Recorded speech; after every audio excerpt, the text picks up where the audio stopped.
السلام عليكم ورحمة الله وبركاته. بسم الله الحمد لله والصلاة والسلام على رسول الله وعلى آله وصحبه ومن والاه. All praise is due to Allah, we praise Him, we seek His help and we seek His forgiveness, we seek refuge in Allah from the evil of ourselves and the evil of our actions. Whomever Allah Azza wa Jal guides, none can misguide, and whomever Allah Azza wa Jal leads astray, none can guide. And I bear witness that there is no God or deity worthy of worship but one, Allah alone, and I bear witness that Muhammad sallallahu alayhi wa sallam is His slave and His messenger. اللهم علمنا ما ينفعنا وانفعنا بما علمتنا وزدنا علما. I ask Allah Azza wa Jal to teach us what benefits us and to benefit us with what He has taught us and to increase in Islamic knowledge. I ask Allah Azza wa Jal to reward you all for attending in this cold and to make this heaviness because of a good deed on the day of judgment. And lastly, I ask Allah Azza wa Jal to protect, safeguard and grant victory to our brothers and sisters in Palestine. Allahumma ameen.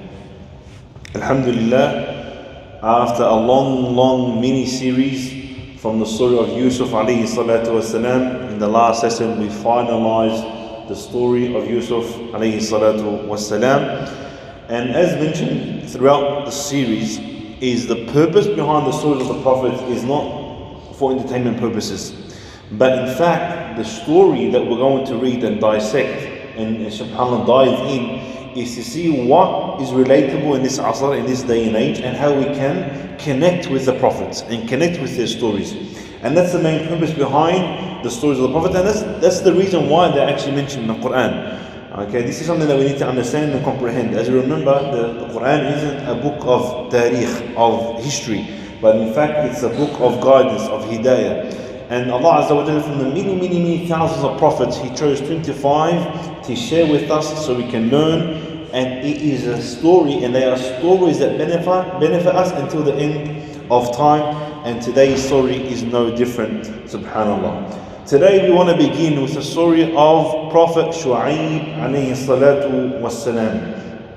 And if we remember, many people want to say that Islam is a religion of Arabs. And in fact, the reality, from the 25 that were mentioned in the Quran, 25 prophets that are mentioned in the Quran, only 4 of them are actually Arabs. The rest weren't Arabs. These 4 prophets who were Arabs were Hud alayhi salam, Salih alayhi salam, Shu'aib alayhi salatu wa salam, and lastly our Prophet Muhammad sallallahu alayhi wa sallam. The rest 21 prophets are all Ajam, they are all non-Arab, subhanAllah. So this kind of indicates to us that Islam, it does not target a specific nationality, but in fact it targets us all as human beings. So I ask Allah Azza wa Jalla to unite the ummah going forward, inshallah. Shu'aib, he was sent to a tribe in Jordan called Madian. Madian, this tribe is called Madian because of a prophet. And this prophet, wallahu ta'ala alam, was the son of Ibrahim alayhi salatu wasalam. Yes, the third son of Ibrahim alayhi salatu wasalam was called Madian. And from that descendant came Shu'aib alayhi salatu wasalam. And that tribe was called Madian. So subhanAllah, he's also one of the grandsons of Ibrahim alayhi salatu wasalam. And as you remember, Ibrahim alayhi salatu wasalam was nicknamed the father of prophets because all of the prophets came from his descendants, subhanAllah. Shu'aib alayhi salatu wasalam was mentioned 11 times in the Quran. As we mentioned, he was sent to the people of Madian, and this place, which is in Jordan, was very close to the tribe that Lut alayhi salatu wasalam was sent to. And this is going to come very important towards the end of today's lesson, bi'idhnillah azza wa jalla. The people of Madian, they disbelieved in Allah Azza wa Jalla. They disbelieved in Allah Azza wa Jalla. They associated partners with Allah Azza wa Jalla with trees. And that's why the other name is Ashab al-Aykah. They were called the people of al-Aykah, which translates to Akai Siha trees. So it's like a tree that has like a massive branch on top, and it kind of covers, it's like one whole branch, and then subhanAllah, this tree with its leaves, it comes out like this, and it's like they stay underneath it and they worship it. Other ulama say no, it's a group of trees that had the same let's say description, where they go in and it kind of covers them and it shelters them. So they disbelieved and associated with Allah Azza wa Jal these type of trees. With that, as soon as you disbelieve in Allah Azza wa Jal, whatever comes after is always going to be the same. The Because the worst sin that you and I can do, and the worst crime that you and I can do is shirk, associating partners with Allah Azza wa Jal. But that's not the only thing that they did. That's the worst. What comes with it, also it's something that it's going to happen, it's automatically going to occur. What they did, as Allah Azza wa Jal described in the Quran, they, subhanallah, were qutta' turuq. They were bandits, pirates, whatever you want to nickname them. And they, subhanallah, used to cut the road. Qutta' turuq, that's what the nickname. They used to, anyone that's going and traveling, they would stop them, threaten them, if you don't give me your money, I'm going to kill you, so on and so forth. That's one of the sins they did. The other thing they used to do is that they used to cheat in trade. They used to cheat in trade, subhanallah. These are some of the sins and the crimes that they committed in, subhanallah, in the Asr of Madian with Shu'aib alayhi salatu wasalam. But again, the stories of the prophets, they are very related to us. Okay, there's no point of just, again, saying the story without relating it. Subhanallah, one of the biggest sins they did was qutta' turuq. They were actually bandits. Do we have bandits today in this day and age? Yeah, we do. We do. We have them, subhanallah, in Melbourne, right around us, the neighbours, mashallah, and they actually, believe in the one God that we believe in, and they believe that they call themselves Muslims as well. These are the people that deal now with tobacco wars. What do? They go to the shop, obviously opening up tobacco shops, it's haram, but let's just say what they are doing so we can obviously resemble the two stories. They go to the shop and they say to you, look, if you don't pay me jizya, if you don't pay me a portion, I'm going to burn down your shop. You want me to protect you, you got to pay your taxes. SubhanAllah, same concept. It's the exact same concept. SubhanAllah, these people got punished for this sin, and we do this in the name of Islam sometimes. Same concept, SubhanAllah. So we see it today, and now it's actually escalating. It's not just tobacco wars, now it's acai wars and it's baddari wars and all this food and whatnot. What a joke. But subhanAllah, this is the reality that you and I see today very often. Subhanallah. They also cheated in trade, and mashallah, subhanallah, how we see today Muslims, it's very hard to buy a car of a Muslim. It's very, very difficult, I'm being honest. As soon as they, subhanallah, put up a car sale ad and his name is Muhammad Mustafa Ahmad Khalid and whatnot, leave it, don't even bother. That's how our name, our reputation has become. Because now, these people, these Muslims, in the eyes of people, seem to be of those who are cheaters. Where our Prophet ﷺ, our role model, was known to be as-sadiq and al-amin, the most truthful and the most honest. Whereas now the Ummah of Muhammad ﷺ, obviously there's a lot of good people out there, but the reality is, and subhanAllah, it's sad that that's the one that's always pushed and then propagated, is that the many of the Muslims are in this subhanAllah business of how am I going to scam someone. It's like a trade, it's like an art, and they celebrate it and they enjoy it and they speak about it while in coffee shops and so on and so forth. Wallah, I scammed that person, and I ripped off this person, and I robbed that person, and so on and so forth. And subhanAllah, it's been happening in the community for many, many years. In other words, وَلَا تُفْسِدُوا فِي الْأَرْضِ بَعْدَ إِصْلَاحِهَا. They used to corrupt the land. They shirk and also corruption in its wideness.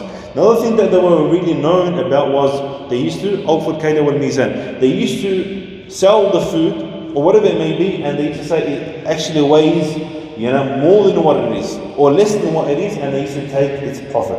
Okay, so they used to scam people. That's what they were known for. They used to scam the people in Madian. So, what's surprising is how you're scamming yourself. When you scam your community, you're scamming yourself too, in other words. But, subhanAllah, when people are greedy, they don't see in front of them, they don't see the light, they're just covered with darkness. Ask Allah Azza wa Jal to protect us and preserve us, inshallah. وَإِلَى مَدْيَنَ أَخَاهُمْ شُعَيْبًا قَالَ يَا قَوْمِ اعْبُدُوا اللَّهَ مَا لَكُمْ مِنْ إِلَٰهٍ غَيْرُهُ. The same message as every prophet. He goes to Madian, Shu'aib alayhi salatu wasalam, and he first calls them to Allah, to worship Allah Azza wa Jal. Monotheism. Monotheism, my brothers and my sisters, it's for that the heavens and earth were created. Monotheism, it's for that Jannah and Jahannam has been created. Monotheism is for that you and I, even the jinn, were created. وَمَا خَلَقْتُ الْجِنَّ وَالْإِنسَ إِلَّا لِيَعْبُدُونَ.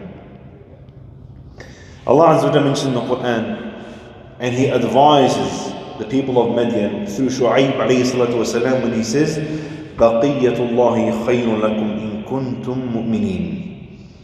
In kuntum mu'mineen. Baqiyya means the profit. When you trade, the profit that you make. Baqiyatullahi khayrun lakum in kuntum mu'mineen. Subhanallah, we get trapped in this world so bad that the way we think now is the more I can scam someone, the more happy I am and the more better I am and so on and so forth. And clearly throughout the stories and in this story, Allah Azza wa Jalla has clearly mentioned that this is not better. When He says, Baqiyatullahi khayrun lakum in kuntum mu'mineen, if you are true believers, you will understand and comprehend. If we were true believers in Allah Azza wa Jalla, we will understand and comprehend that if we make a 1% profit, it's far better than 100% profit in haram. Wallahi, that 1% profit in halal, blessed, is far better and more blessed, and it's heavier than 100% profit in haram. This is just these words. But the reality is, you and I will never understand this, that 1% is better than 100% profit if we're not true believers. In kuntum mu'mineen. So this is something that we need to understand and comprehend going forward with Allah Azza wa Jalla.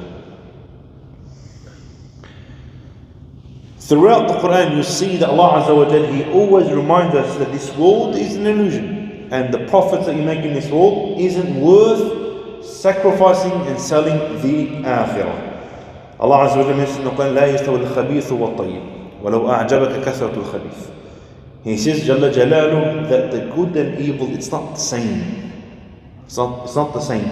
Even if the evil, the higher profit is appealing, it's beautiful. Don't be fooled. He says, Jalla Jalalu, يمحق الله ربا ويربي صدقات. Allah subhanahu wa ta'ala, He destroys the riba. He hates the riba and He blesses the halal trade. The halal trade. In other words, you make more money in riba sometimes, but subhanAllah, Allah subhanahu wa ta'ala is saying, I'm going to bless the trade. I'm going to bless being a tradesman, subhanAllah, or money done in a halal way, a business that is opened in a halal way, bi'idhnillahi azza wa jalla. Allah subhanahu wa ta'ala then says, He showcases the da'wah of Shu'aib alayhi salatu wa salam. He said, قال يا قوم أرأيتم إن كنت على بيت من ربي ورزقني منه رزقا حسنا. In this verse, when Shu'aib alayhi salatu wa salam was mentioning the, subhanAllah, the da'wah and saying, come back to Allah Azza wa Jalla, this prophet is not worth it, so on and so forth. What did they come back and tell him? What's wrong with you, Shu'aib? Come on, jump into the trade, give us, let's work together, you actually make more of a profit. And as well, you see these people in our community, they'll go to the masjid and they'll go to centers and they'll say, I'll give you money. But be quiet. I'll give you money, let me stick with the tobacco wars and the drug wars and all these kind of things. But quiet. Just take. And it's the same thing. They did it to the Prophet, they're doing it to us. And we will be challenged in this. This is part of life. We will be challenged. If every one of us who are holding, you don't have to be a prophet, you don't have to be a sheikh, you don't have to be a da'i, you will get tested. You will have a business and you'll be tested. Someone will come to you and try to give you an idea that will bring haram into your income. So what does he say?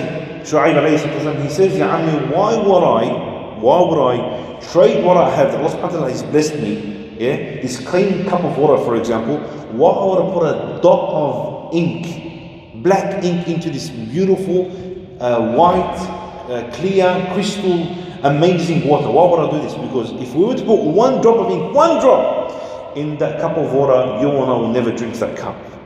And this is the same thing. After Allah Azza wa Jalla blesses you and I, whether it's opening up a business, whether it's management, whatever it may be, you will have people come to you. It's part of your test. You will have people coming up to you and they say to you, Amir, what are you doing this way? It doesn't matter, scam this person. It doesn't matter, they make more money, put it in more pocket. This is the world, brother, this is the world we live in. Now we see this constantly happening. After Allah Azza wa Jalla, I'll give you an example. After Allah Azza wa Jalla has blessed you to open up a convenience store, general, a small supermarket, it's a big blessing, it's a business. Something that you've opened up with Allah Azza wa Jalla. And then you say to yourself, someone comes to you saying, Wallah, if convenience store is amazing, it's good, but if he sells smokes, you make, that's where the money is, bro. How many times do we say this? How many times do we hear people say, but if you've got convenience store, it's not going to make you a good profit. You make a profit, 10%, but you want a good return, you got to start selling cigarettes, for example. And something that you see constantly happening in the Muslim shops today. Wallah azim, we saw it once in America, in the UK, the sheikhs are now going to these, subhanAllah, shops and saying, this is haram. It's not makruh, it's haram, you can't sell these things. But this is the reality that, subhanAllah, and we are living in today. And wallahi, don't be fooled, because as soon as you take this on and you start selling it, after Allah subhanahu wa ta'ala bless your business, it's like that dot of black ink into that crystal, beautiful water that you have. It's gone, it's corrupted, it's finished. Where your income becomes haram, your sustenance becomes haram, you giving to your children and your family haram, and then that's where you get, as Prophet mentions in the dua, it's not accepted anymore. And they used to jail with that. The person won't be accepted, the dua won't be accepted. And if your dua, your call to Allah is not accepted, then Allah subhanahu wa ta'ala won't accept us. Ask Allah Azza wa Jalla to protect us and preserve us. Again, baqiyatullah, here it comes. Yes, you might get a profit, a higher profit if you indulge in haram, but for what? What are you sacrificing? And yet this world is gone, finished. There's no weight to it. What happens after? What happens when you drop dead? Is it worth it then? No, it's not going to be worth it. Wallahi, it will not be worth it. And you and I need to constantly remind ourselves. Okay, we need this reminder. Saying, Ya muqallib thabbit qalbi al-dik. Oh, the turn of hearts, keep my heart steadfast on the deen. Why? Because you're blessed now. It doesn't mean you're going to be challenged. Wallahi, you and I will be challenged constantly. That's the mission of the shaitan. And the shaitan comes in jinn form or in human form. And let's be honest, the human form, there's a lot of them these days. Yeah? You can see him and they're coming out.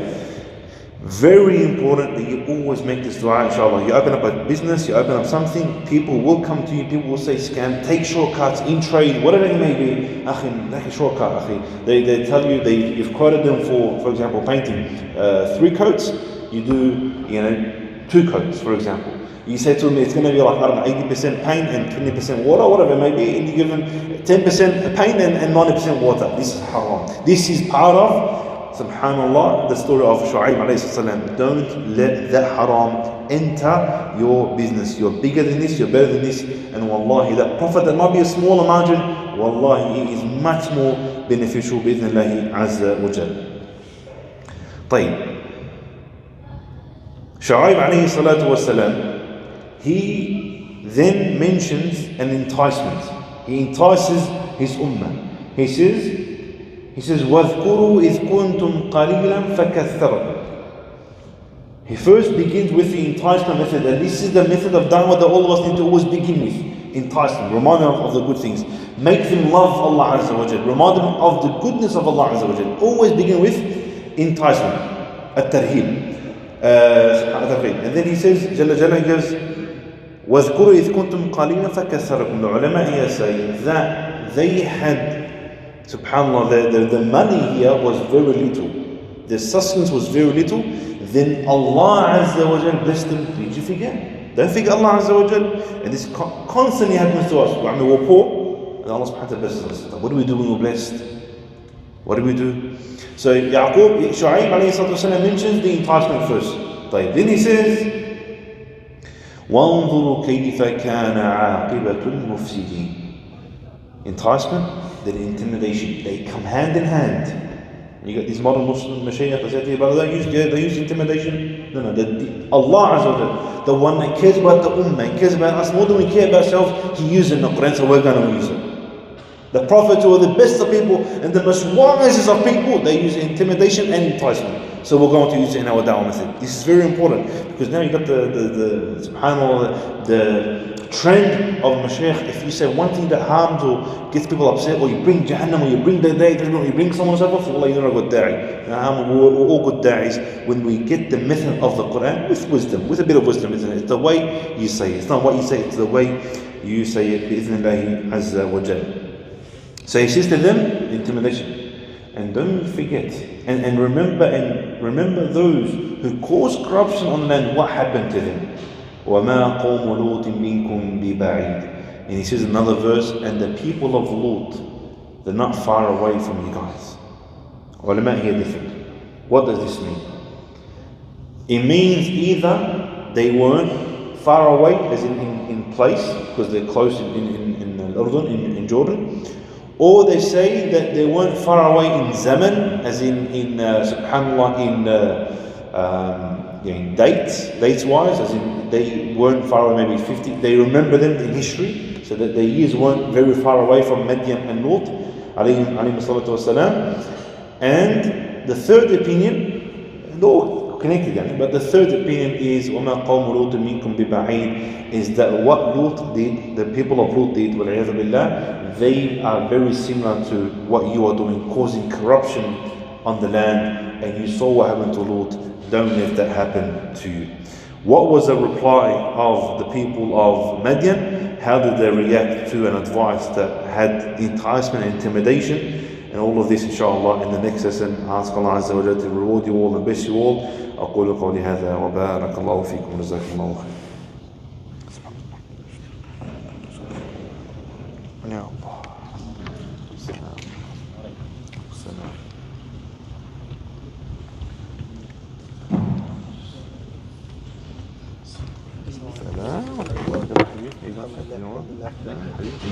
This is cool. Yeah. So we have been chasing since last year. I don't know if you remember, I saw you in the society long time ago.